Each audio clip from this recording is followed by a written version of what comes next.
Bom dia a todos. Conforme combinamos, né, eu vou gravar aqui para vocês uma aula sintetizando o assunto água, pH e tampão, para que essa matéria fique revisada para vocês. Para começar a nossa aula de hoje, eu vou compartilhar um grupo de slides e vou explicando para vocês, né? E assim a gente vai ter como entender um pouquinho mais sobre esse assunto. Bom, para início de conversa, né, é importante entender que a água é a substância mais abundante nos sistemas vivos, né? É a molécula mais abundante no nosso corpo e a água executa várias funções no nosso corpo. A função mais conhecida da água é a função de solvente, né? Porque nós podemos ver o nosso corpo como um conjunto de soluções aquosas, onde diferentes solutos estão dissolvidos. Então, quando a gente pensa na saliva, na lágrima, no suor, na urina, suco gástrico, suco pancreático, suco entérico, líquido, leque, todos esses ambientes são soluções aquosas, onde eu tenho água e diferentes substâncias dissolvidas nessa água. Então, essa é a função mais conhecida da água, que influencia na estrutura e na função das biomoléculas. Mas também a gente tem a água agindo como um reagente. Em várias funções do nosso corpo, nós temos a água agindo como um reagente de quebra, né? Por exemplo, reações de hidrólise, onde a água ela surge como um reagente de quebra. E um bom exemplo disso a gente pode pensar na quebra das macromoléculas do nosso alimento em suas unidades formadoras, para que elas possam ser absorvidas, né? Então, essa hidrólise das moléculas do alimento para absorção dos compostos originários, né, dessas macromoléculas é a digestão. Então, a água aí, ela funciona como reagente, mas muitas reações intracelulares são reações que usam a água como um reagente, né? A eliminação de resíduos, a gente pode pensar no suor, a gente pode pensar na urina, na própria respiração, onde eu tenho a água ajudando na eliminação de resíduos produzidos pelo metabolismo celular e que, se ficarem nas células, pode trazer problemas sérios a estas células.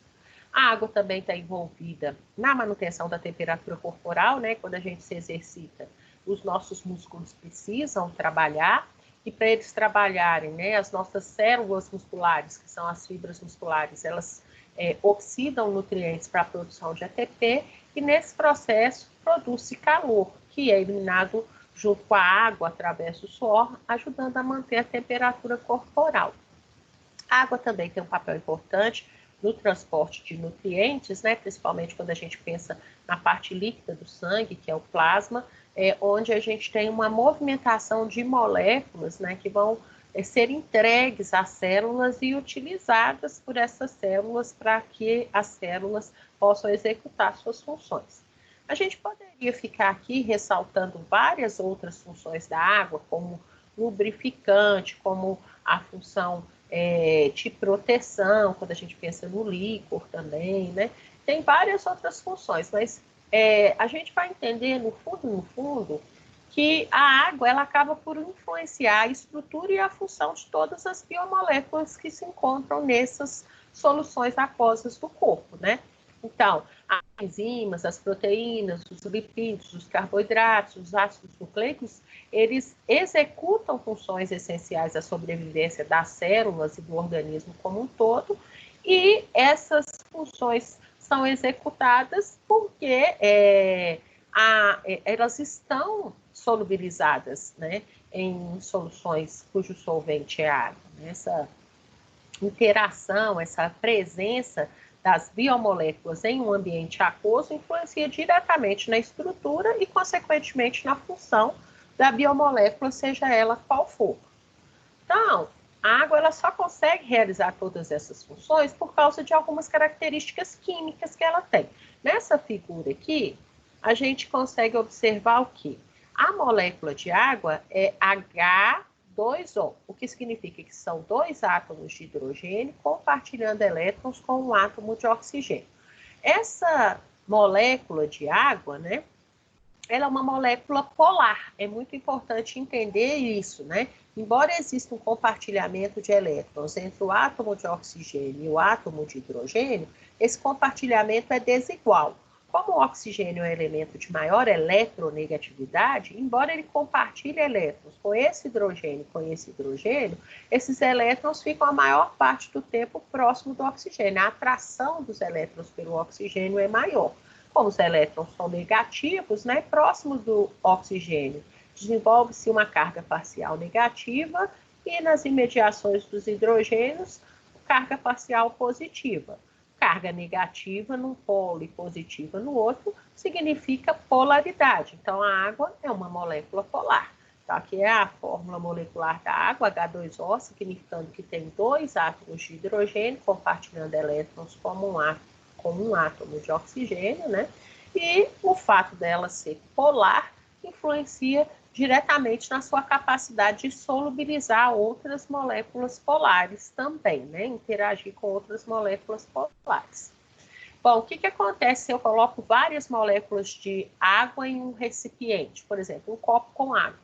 Bom, se cada molécula de água é uma molécula polar, tem polo positivo e polo negativo, quando várias moléculas de água são colocadas juntas, surgem forças atrativas entre o polo negativo de uma molécula de água e o polo positivo de outra molécula de água. E essas moléculas de água ficam, então, interagindo entre si, né? Através dessas atrações que a gente chama de pontes de hidrogênio ou ligação de hidrogênio. Uma outra característica importante da molécula de água é o seguinte: ela tem uma pequena tendência à ionização, ou seja, uma em cada 1 milhão de moléculas de água, elas vão se ionizar, né? Às vezes, o oxigênio exerce uma atração tão forte pelos elétrons do hidrogênio que ele chega a tomar esse elétron.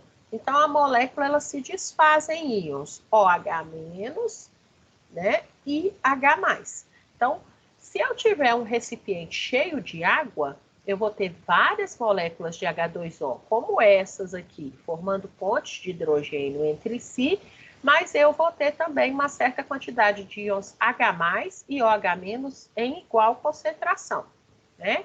Aqui a gente tem uma fórmula aqui mostrando que a molécula de água ela pode se ionizar em íons H+ e OH-, e se uma molécula de água se ioniza, eu vou ter um H+, um OH-. Se for duas moléculas, 2H+, 2OH-. Ou seja, as moléculas de água, elas têm uma pequena tendência à ionização. Somente uma em cada 1 milhão de moléculas de água vai se ionizar em íons H+ e OH- por meio de uma reação que é reversível, né? Então, num recipiente contendo água pura, eu tenho várias moléculas de H2O, como essa aqui que eu estou circulando, né? Cada molécula de H2O é uma molécula polar, tem o polo negativo próximo ao oxigênio, polo positivo entre os hidrogênios. E quando eu coloco várias moléculas de água juntas, o polo negativo de uma molécula de água atrai o polo positivo da outra molécula de água, que a gente pode ver, né? Então, o polo positivo dessa molécula de água aqui está atraindo o polo negativo dessa outra. Então, essas moléculas de água elas vão se atraindo. Como o hidrogênio vai formar uma ponte entre as duas moléculas, a gente chama essa ligação de ponte de hidrogênio ou ligação de hidrogênio. Mas é importante ressaltar que num becker repleto de moléculas de água, além de termos essas moléculas de H2O interagindo entre si por pontes de hidrogênio, a gente vai ter uma quantidade igual de íons H+ e de íon OH-, por causa da pequena tendência à ionização da água, né? Bom, eu coloquei aqui um tópico importante sobre interações intermoleculares ou interações entre moléculas diferentes, né? E interações intramoleculares entre partes de uma mesma molécula. Essas interações, né, elas são importantes, por exemplo, quando eu penso que as moléculas de água, além de formarem pontes de hidrogênio entre si, pelo fato de serem polares, elas podem formar pontes de hidrogênio com outros compostos, por exemplo, os carboidratos, os açúcares, né? Por que o açúcar dissolve na água? porque as moléculas de açúcar vão formar pontes de hidrogênio com as moléculas de água, né? Porque assim como as moléculas de água são polares, as moléculas de açúcar, que é o tipo de carboidrato, também são polares. Então, elas interagem por pontes de hidrogênio. E aquilo que interage com as moléculas de água dissolve na água, né? Solubiliza. Mas não é só através de pontes de hidrogênio que um composto químico pode interagir com a água, né? No nosso corpo é muito comum a gente encontrar íons, que são átomos que perderam ou ganharam elétrons, né? Interagindo através de interações eletrostáticas com as moléculas de água e, por isso, se tornando solúveis em água. Assim como também a gente tem moléculas que, diferentemente da água, não são polares, ou seja, são moléculas apolares. Elas não conseguem interagir com as moléculas de água. Então, elas se unem por interações hidrofóbicas para afastar ao máximo as moléculas de água, né?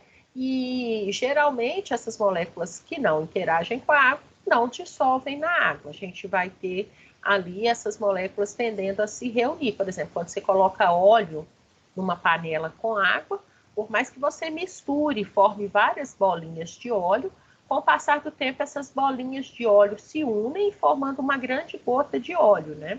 Ali naquele óleo eu tenho moléculas lipídicas, que são hidrofóbicas, chamadas triacilgliceróis, e a tendência desses compostos, que não são capazes de formar ponte de hidrogênio com a água, não são capazes de interagir por interação eletrostática com a água, a tendência deles é se unir, afastando ao máximo as moléculas de água. E essa união desses compostos apolares e hidrofóbicos, né, se chama interação hidrofóbica. Então, o que eu posso concluir até aqui? Eu posso concluir até aqui que, quando eu penso na água pura, eu tenho várias moléculas de água interagindo entre si por pontes de hidrogênio.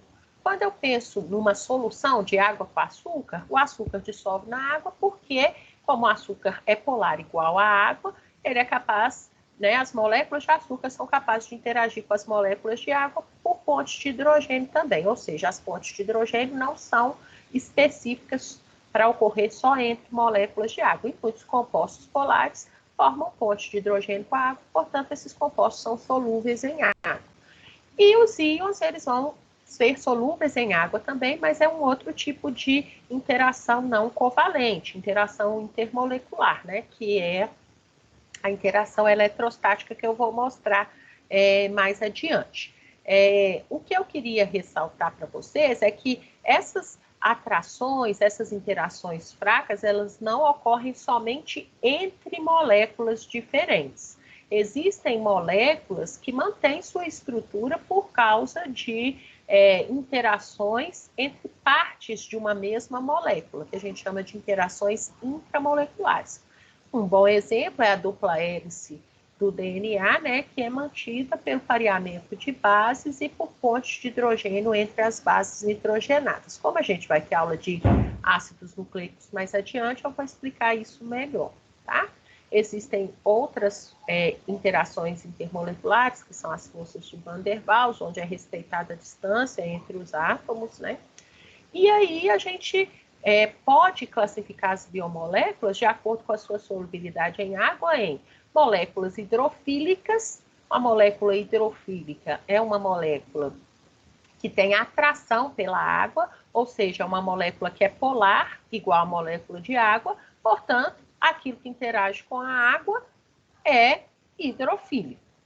Temos as moléculas hidrofóbicas, que são aquelas moléculas apolares, né, que têm aversão à água, que tendem a interagir entre si para afastar as moléculas de água. Um bom exemplo é o lipídio do tipo triacilglicerol, o éster de colesterol, né? E temos moléculas anfipáticas, que são moléculas que têm uma parte polar hidrofílica e uma parte apolar hidrofóbica.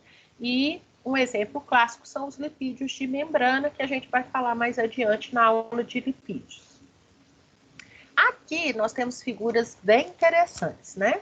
Aqui a gente tem a formação de uma ponte de hidrogênio, né? A ponte de hidrogênio, ela usa o hidrogênio como ponte entre dois átomos de alta eletronegatividade em moléculas diferentes ou em partes da mesma molécula. Aqui a gente tem um becker com água, onde foi colocado sal, né, que é o cloreto de sódio, e o sal é um composto iônico, né? Quando a gente coloca o sal na água, a gente vai ver que vai formar íons Cl- e Na+. E o que a gente vê? Esse sal, né, esses componentes iônicos do sal, eles só dissolvem, só solubilizam na água, porque eles são envolvidos por moléculas de água. É claro que o íon negativo ele vai ser envolvido por moléculas de água, voltando à parte positiva, né, que é as imediações do hidrogênio para ele. E o íon positivo, ele vai ser envolvido por moléculas de água com o polo negativo voltado para o íon. Essas interações a gente chama de interações eletrostáticas ou ligações eletrostáticas, e é assim que os íons vão se encontrar no nosso corpo, né? Os íons carregados positivamente são hidratados, só que as moléculas de água ficam ao redor do íon, formando essa capa de hidratação, com sua parte negativa, que é as imediações do oxigênio envolvendo o íon positivo. E aqui os íons negativos, né, os ânions, envolvidos por uma capa de água, só que com sua parte positiva voltada para o íon. Então, existe molécula que interage com a água por meio de pontes de hidrogênio. Existem compostos químicos como os íons que interagem com a água através das ligações eletrostáticas, e existem os compostos que não interagem com a água. Por exemplo, o óleo, né? Se eu colocar óleo e misturar, vai formar várias gotículas, mas depois vai formar uma grande gota, né? Porque a tendência dos compostos apolares ou hidrofóbicos, como o triacilglicerol, o óleo, né? É se unir por interação se unir por interação hidrofóbica, né, para afastar ao máximo as moléculas de água. Quando eles se unem, eles afastam ao máximo as moléculas de água. E aí não vai solubilizar, né? O óleo não é solúvel. A gente vê duas fases na água com óleo. Aqui são pequenas moléculas anfipáticas. O que são moléculas anfipáticas? Que tem uma parte hidrofóbica, que é o verde, e uma parte hidrofílica, polar, que é o rosa. A tendência desses compostos em meio aquosos é esconder suas partes hidrofóbicas do ambiente aquoso e expor suas partes hidrofílicas do ambiente aquoso. Aqui, no caso, a gente tem uma estrutura que a gente chama de micela, né? E quando esses compostos anfipáticos são maiores, nós podemos formar uma bicamada, que é a base para a formação das membranas biológicas, membrana plasmática ou membrana que envolve as organelas, né? Nós vamos ver que os lipídios de membrana, eles têm uma parte hidrofóbica e uma parte hidrofílica. Então, eles se reúnem, né, formando uma dupla camada que esconde no seu interior a parte hidrofóbica e expõe para o ambiente aquoso as suas partes hidrofílicas, né? Então, aqui, ó, se eu pensar que isso aqui é uma membrana plasmática, aqui é o líquido extracelular e aqui o líquido intracelular, voltado tanto para o líquido extracelular quanto para o líquido intracelular, a gente tem a parte hidrofílica ou polar dos fosfolipídios, né? E aí vai se formar uma barreira de seletividade que a gente vai ver mais para frente também na aula de lipídios. Bom, aí a gente entra no outro ponto importante da nossa aula, que é a parte de pH e tampão. Para a gente entender pH e tampão, a gente precisa dar uma breve revisão nos conceitos de ácidos e bases. Primeiramente, quimicamente falando, né, a gente precisa entender que ácidos são substâncias capazes de liberar prótons ou íons de hidrogênio em meio aquoso. Então, a água pura, ela vai ter a mesma concentração de H+ e de OH-. E qualquer solução aquosa que tenha várias substâncias dissolvidas, mas que tenha a mesma quantidade de H+ e de OH-, ela vai ter pH 7, ou seja, é uma solução neutra, tá? Então, soluções que se comportam como a água pura, que tem concentração de H+ e de OH- igual, a gente chama de soluções neutras, e o pH é 7. Porém, se eu pego lá água pura e adiciono na água pura um composto químico que eu chamo de ácido, esse ácido, ele tira essa igualdade de H+ e OH-, ou seja, o ácido é uma substância química que aumenta a concentração de H+ no meio, né, na água. E aí, a concentração de H+ vai ser maior do que a concentração de OH-. Dessa forma, a gente diz que a solução aquosa, que tem concentração de H+ maior que a concentração de OH-, é uma solução ácida, ok? E essas soluções ácidas vão ter o pH menor que 7, tá? A escala de pH varia de 0 a 14, né? Então, as soluções que têm pH entre 0 e 7 são ditas soluções ácidas, e que tem pH 7 a gente diz que são soluções neutras. Antes da gente falar das soluções básicas ou alcalinas, é importante entender, né, que existem dois tipos de ácidos. Eu chamo de ácido qualquer substância química capaz de liberar íons H+ na solução, aumentando a concentração desses íons H+, né, desses prótons. Esses ácidos, eles podem ser ácidos fortes, que são aqueles ácidos que, quando adicionados à água, vão ionizar completamente, liberando todo o seu potencial de H+. Eu coloquei como exemplo o HCl, né, que é um ácido forte, que faz parte do nosso suco gástrico, né, que ele é importante lá no nosso estômago para gerar o pH ideal para a pepsina que age no estômago agir, e também para destruir bactérias, como ele é um ácido forte, né, ele está ali presente no suco gástrico. Então, o que caracteriza um ácido forte é o fato dele liberar todo o seu potencial de H+, né? Se você coloca um ácido forte na água, todas as moléculas desse ácido forte vão se ionizar. E o ácido fraco não, ele vai ionizar parcialmente em meio aquoso, né? Então, o grupo dos ácidos fracos, ele ioniza parcialmente, ele não libera todo o seu potencial de H+, e se você colocar várias moléculas de ácido fraco em um meio aquoso, uma parte dessas moléculas vai se ionizar a todo momento e outra parte vai continuar como moléculas de ácido fraco também. Então, nós vamos ter nesse ambiente aquoso tanto moléculas de ácido fraco, que a gente vai chamar de HA, quanto prótons, íons de hidrogênio, H+, quanto a base conjugada dele, que é o produto da ionização de algumas moléculas de ácido fraco. Então, ele ioniza parcialmente, somente algumas moléculas de ácido fraco vão se ionizar, ok? E o mesmo princípio vai servir para as bases, né, que eu já vou explicar. Então, antes da gente falar das bases, eu coloquei aqui, ó, ácidos fortes, eles adicionam uma maior quantidade de prótons a uma solução aquosa, né, quando comparados aos ácidos fracos. E o que a gente vai ver? O mesmo princípio, ele serve para bases, né? As bases são compostos químicos capazes de capturar H+, receber H+ do meio aquoso.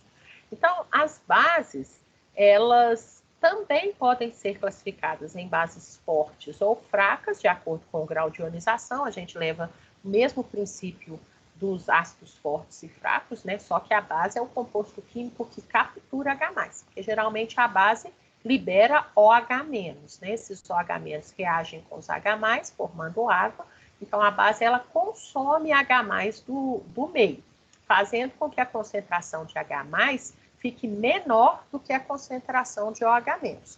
Portanto, toda vez que numa solução aquosa eu tiver menos H+ e mais OH-, nós vamos dizer que essa solução é básica ou alcalina, e o pH dela vai ser maior que 7, né? Mas a gente vai levar o mesmo princípio, que bases fortes são aquelas que se ionizam completamente em aquoso, elas contribuem com muitos OH-, capaz de capturar íons H+ e formar água, né? Então, a base é esse composto aí, capaz de diminuir a quantidade de H+ em uma solução, porque ela captura esses H+. E ela pode ser forte, quando ela ioniza completamente, ou né? Como aqui um exemplo, a gente pôs o hidróxido de sódio, que é uma base forte, libera todos os seus OH-, né? Ela se ioniza completamente, então ela captura muitos H+ da solução aquosa.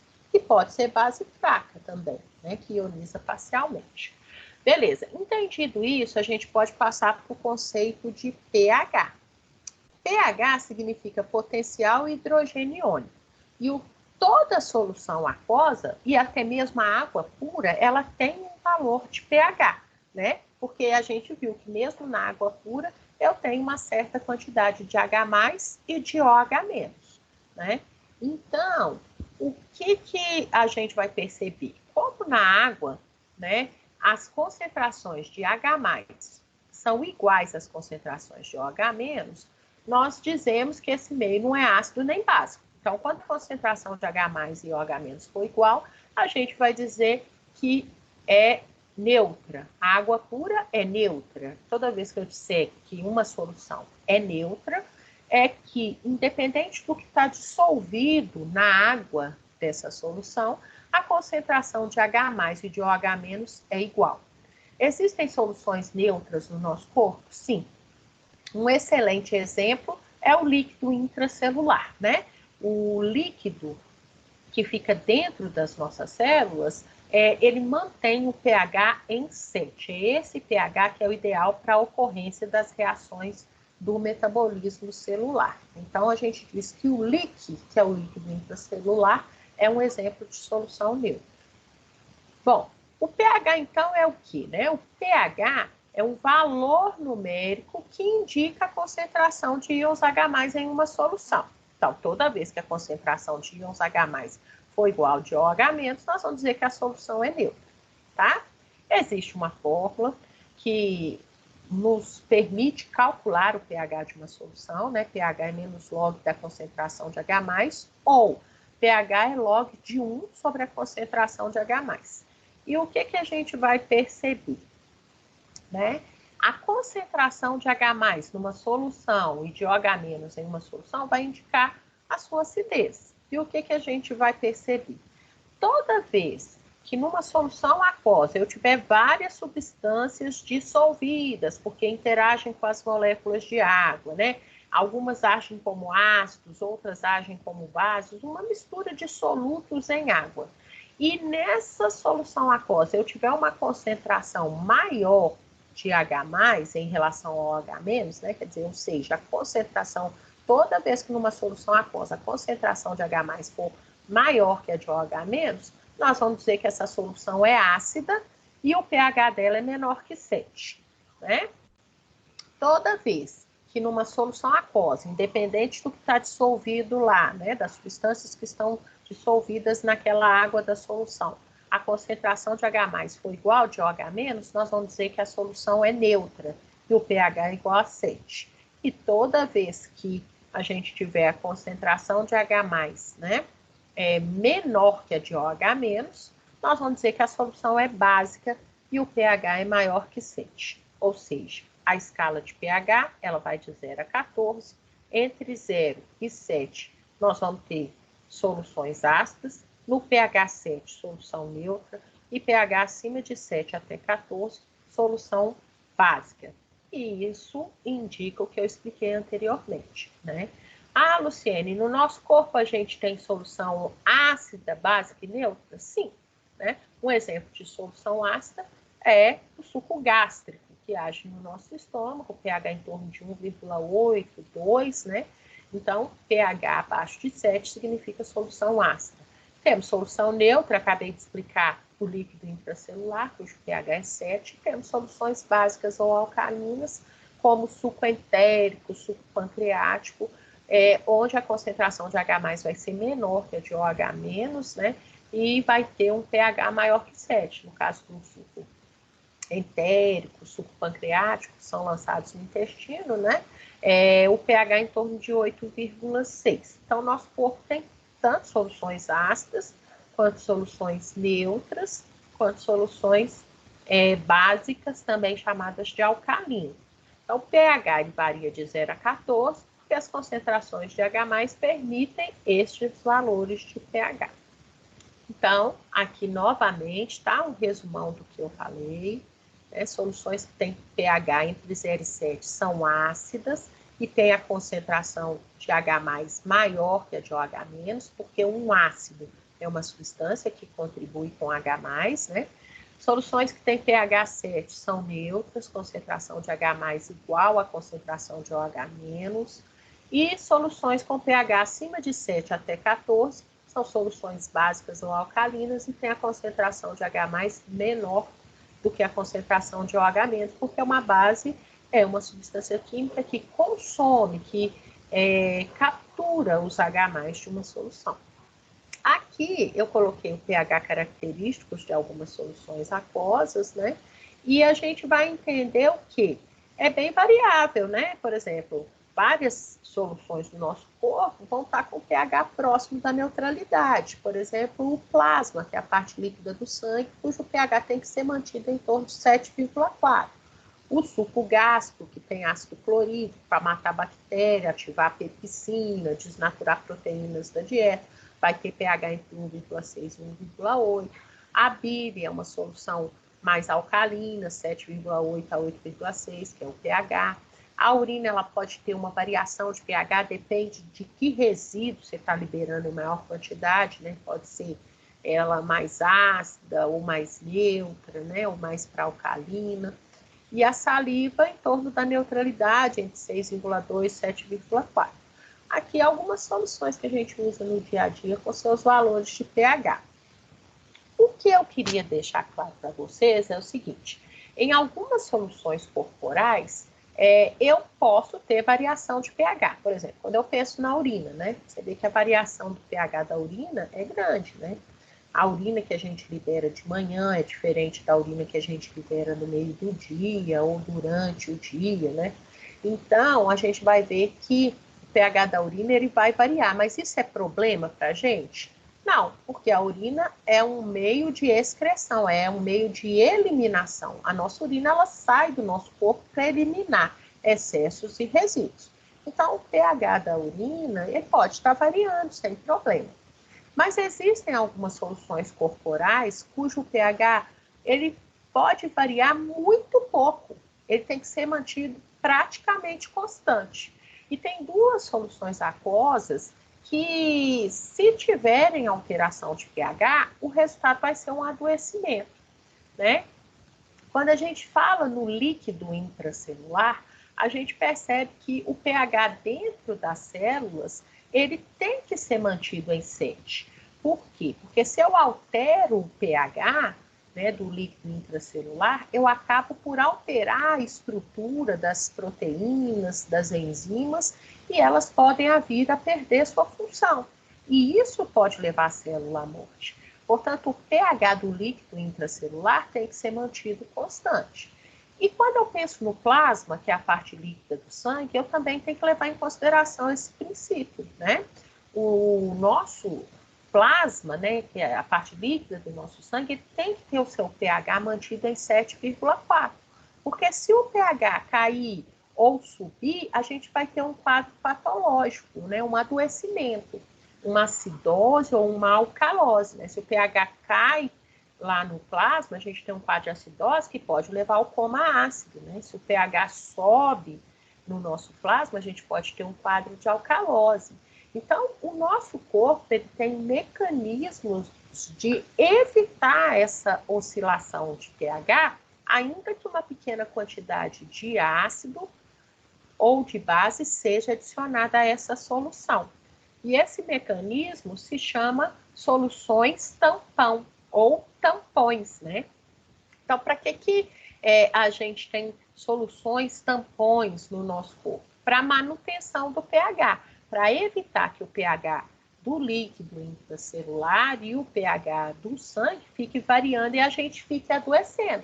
Porque é comum, né, gente? Quando a célula trabalha, ela produz um pouco de ácido, ela produz um pouco de base e eu tenho que ter algum mecanismo que, mesmo a minha célula produzindo um pouco de ácido, um pouco de base, ela tenha seu pH mantido constante.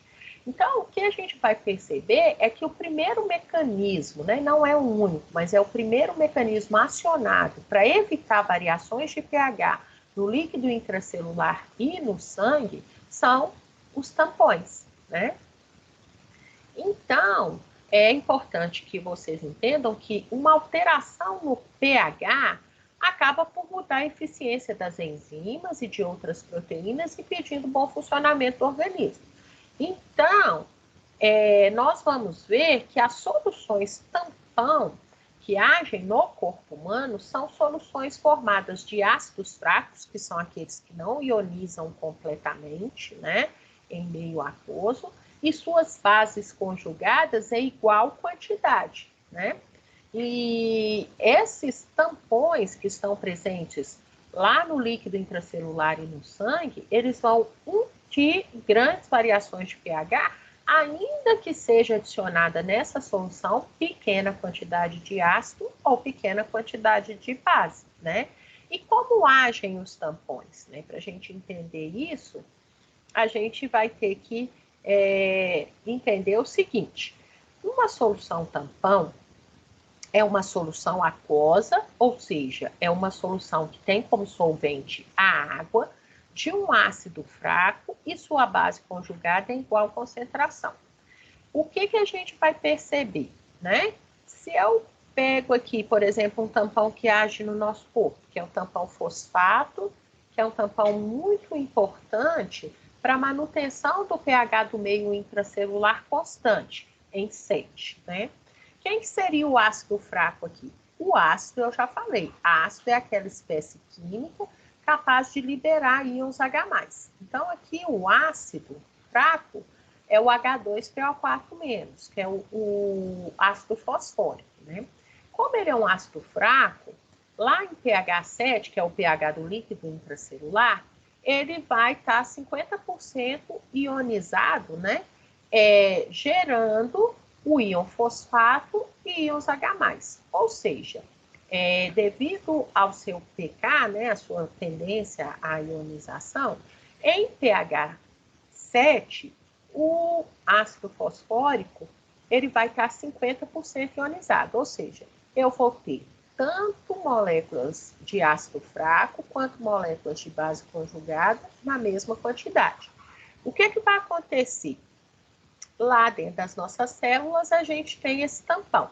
Se por acaso surgir uma pequena produção de ácido nessa célula e aumentar a concentração de H+, esses H+ serão capturados pela base conjugada, né?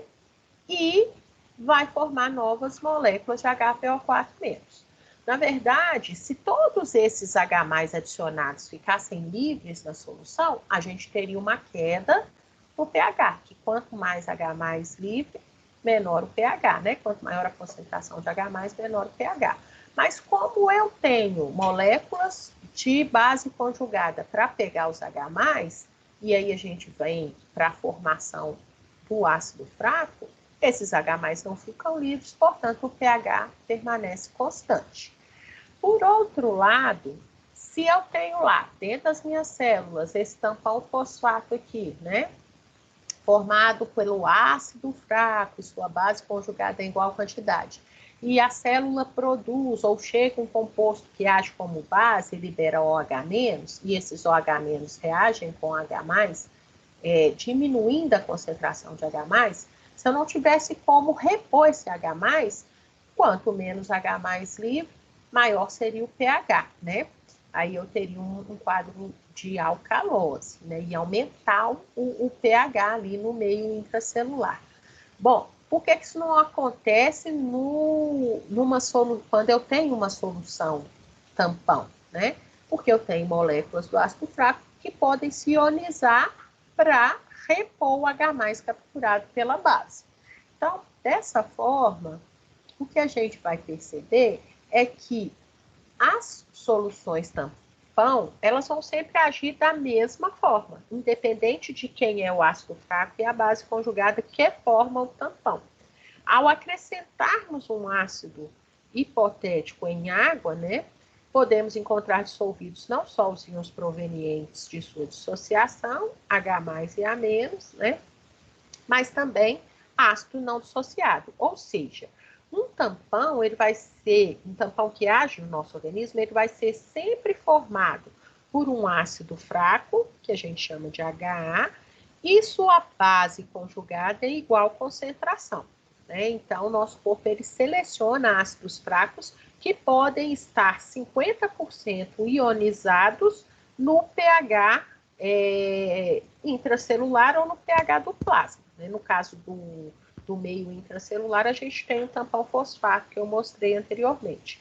Então, quando eu analiso, né, a solução aquosa que fica lá dentro das células, eu vejo que lá dentro das células tem água, tem um monte de coisa dissolvida, mas tem lá o ácido fosfórico, o íon fosfato em igual concentração. E quando a gente adiciona H+ ao meio, a base conjugada, ela pega esse H+ e se associa com ele, formando HA. Então, se o H+ não fica livre em grande quantidade, o pH também não vai variar muito, né? E quando se adiciona num ambiente tamponado, numa solução tampão OH-, e esse OH- captura os H+ para formar água, nós temos moléculas de ácido fraco que podem se dissociar, repondo os H+ que foram capturados pela base.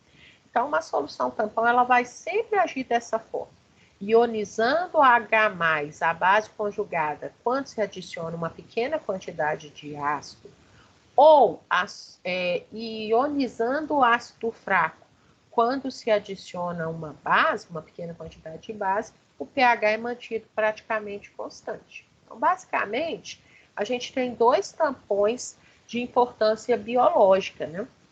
Que é o tampão fosfato, que vai manter o pH do líquido intracelular constante, e o tampão bicarbonato, que é o que vai agir na manutenção do pH do plasma sanguíneo.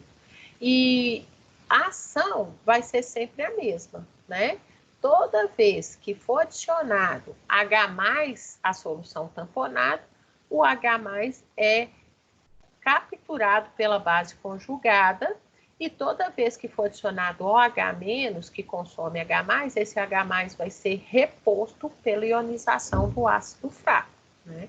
Então, dessa forma, aqui também, lá no nosso sangue, a gente vai ter ácido carbônico, íon bicarbonato e H+, né? Esse ácido carbônico, ele é formado pela reação entre CO2 e água. O que vai acontecer? Toda vez que lá a sua célula trabalhar e liberar para o sangue H+, o H+, se ficar livre, né? Se ele ficasse livre em grande quantidade, o pH ia cair. Então, o H+ reage com o íon bicarbonato e, por não ficar livre, o pH praticamente não varia. Toda vez que é adicionado no seu sangue OH-, e esses OH- capturam o H+, se a concentração de H+ caísse, o pH ia subir. Mas a gente tem alguém, que é o ácido carbônico, que se ioniza para repor o H+. Então, embora o tampão que age no líquido intracelular seja o tampão fosfato, e o tampão que age no sangue, né, no plasma, a parte líquida do sangue, seja o tampão bicarbonato, o mecanismo de ação é o mesmo, né? Então, num tampão biológico, num tampão que age no nosso corpo, sempre que for adicionado uma pequena quantidade de ácido e esse ácido liberar H+, esses H+ não vão ficar livres em grande quantidade no meio, porque são capturados pela base conjugada. E sempre que numa solução tamponada, né, formada por um ácido fraco, sua base conjugada, for adicionada uma pequena quantidade de OH-, que captura os H+, esses H+ serão repostos pela ionização de algumas moléculas do ácido fraco. Então, dessa forma, os tampões biológicos são a primeira linha para evitar variações de pH no líquido intracelular e no sangue, ainda que pequenas quantidades de ácidos ou de bases sejam adicionadas, funcionando dessa forma que eu expliquei, né? Então, pessoal, como vocês me pediram, né, eu vou liberar para vocês, né, essa aula que resume o assunto água, pH e tampão. Vou postar no Moodle, né, para vocês terem acesso, e vou postar também o estudo dirigido de água, pH e tampão, para que vocês possam fazer uma revisão do assunto. É uma síntese, né, do que a gente viu na aula presencial. Espero ter contribuído para o conhecimento de vocês. Obrigada pela atenção e até breve.